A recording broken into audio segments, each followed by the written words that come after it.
All right, let's get into it. Today we're talking about something that really sounds like it was pulled from a sci-fi novel. It's called set shaping theory, and it's an idea that seriously challenges what we thought were the unbreakable laws of data and information itself.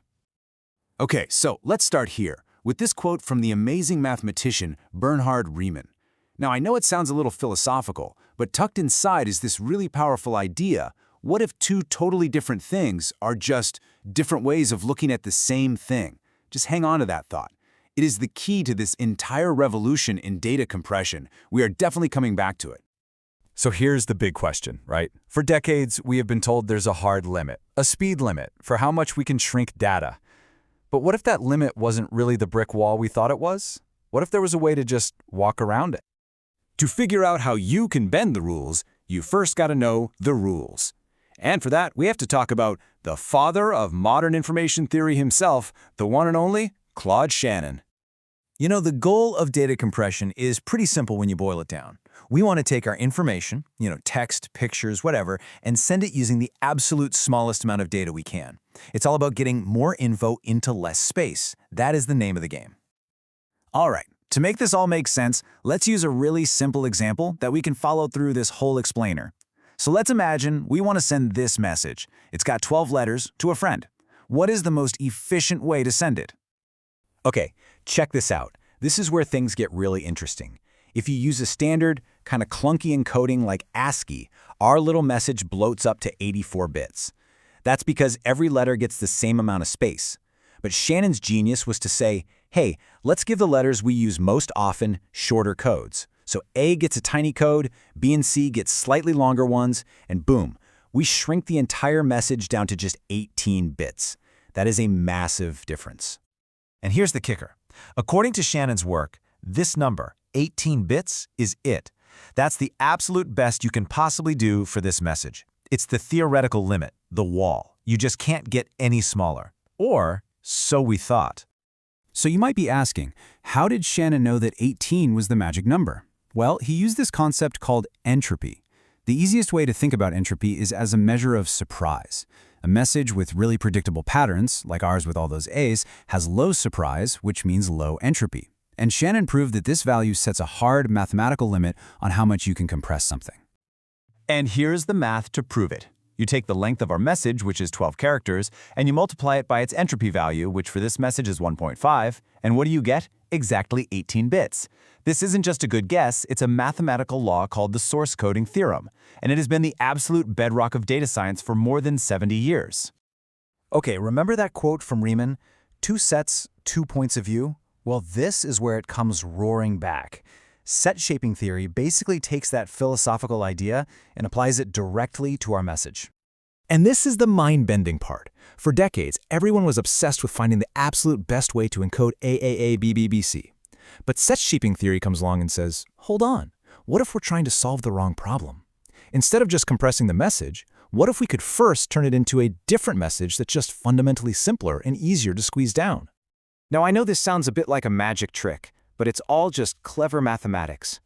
So how do we actually find this better, easier to compress message? Let's break it down step by step. Okay, stick with me here. First, just imagine a giant list of every possible 12-character message. We'll call that set X. Our message is in that list somewhere. Then, we create an even bigger list, set Y, with every possible 13-character message. Now, here's the brilliant move. We sort that giant set Y list, but not alphabetically. We sort it by its information content, from the simplest, most boring messages at the top to the most complex at the bottom. Finally, we just find our original message's position in the first list and grab the message from the exact same spot in our newly sorted second list. That message is our new, transformed message. So that's the theory. But does this whole abstract process actually get us anywhere in the real world? Let's take our example and see what happens. And here it is. This is incredible. Our original message, with its information content of 18, gets mapped to this brand new message. And just look at its information content. It's only 8.05. It is a much, much less surprising sequence. It's almost all A's, which makes it fundamentally simpler and way easier to compress. So what's the bottom line? Well, it means this new message can be compressed all the way down to just 13 bits. Now just let that sink in for a second. Shannon's unbreakable limit for our data was 18 bits. We just found a way to represent the exact same information with only 13. I know exactly what you're thinking right now. Okay, that's a cool party trick, but you probably just picked the one perfect example where this works, right? Is this just a fluke, or is there something real going on here? Well, this chart tells the story. It is definitely not a fluke. Researchers ran a ton of simulations, and the results are pretty clear. From most messages, this transformation process works. It finds a counterpart with lower entropy. And what's even cooler is that as the data gets more complex, a bigger alphabet, a longer message, the chances of it working get even better, climbing past 80, even 88%. So, what does all this mean for Claude Shannon, the giant whose shoulders we've been standing on for decades? Did we just break his most important theorem? Well, no, not exactly. And this quote from one of the researchers, J.K. Dixon, explains it perfectly.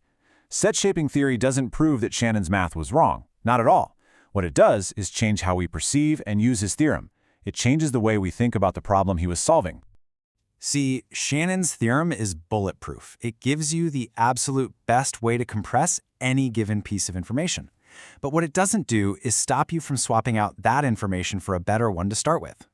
Set shaping is like a prep step. It takes your hard-to-compress message and trades it for an easy-to-compress one before Shannon's rules even enter the picture. So let's boil it all down. Shannon's limit is still real for any specific message.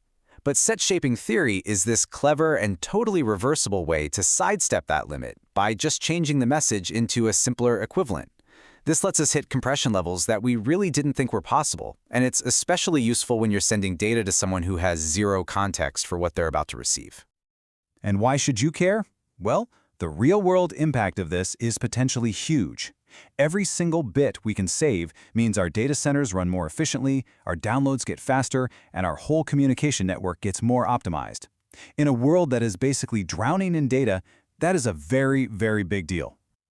And that really brings us to the final thought here. For more than half a century, we've looked at Shannon's limit like an impenetrable wall. But what set shaping theory suggests is that maybe it was a door the whole time, and we just had to find the right key. As we create more and more data every single day, this new way of thinking might just be the revolution we need to manage it all.